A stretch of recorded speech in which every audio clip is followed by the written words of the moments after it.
Hi friends, నా పేరు భాస్కర్. మీరు చూస్తున్నారు తెలుగు ట్రేడర్ భాస్కర్. అయితే మనం ఈరోజు ఏంటి అంటే అసలు డేలోకి వెళ్ళిపోతున్న స్టాక్స్, డౌన్ సైడ్ వెళ్ళిపోతున్న స్టాక్ని మనం ఎలా ఫైండ్ అవుట్ చేయాలి అనేది మీరైతే చూడండి ఫ్రెండ్స్. దీనికోసం మీరు చార్ట్ ఓపెన్ చేయండి.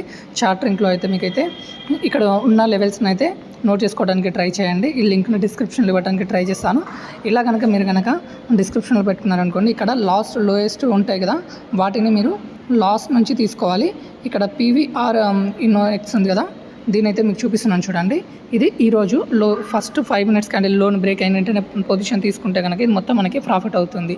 అదేవిధంగా సెకండ్ వన్ జేకే సిమెంట్ వచ్చేసి చూడండి, ఇది కూడా మనకి ఈరోజు ఫస్ట్ 5 minutes అయిన బ్రేక్ చేసిన వెంటనే, లోన్ బ్రేక్ చేసిన వెంటనే డౌన్ సైడ్ అయితే వెళ్ళిపోయింది. ఇలా మీరు అక్కడ ఉన్నదాన్ని పాజ్ చేసుకుని చూడండి. ఇక్కడ వచ్చిన స్టాక్స్ మొత్తం మీకు కంపల్సరీ డే లోస్కి అయితే తీసుకెళ్తాయి. ఈ స్టాక్స్లో ఓన్లీ సెల్లింగ్ మాత్రమే చేసుకోవాలి. Okay, thank you for watching.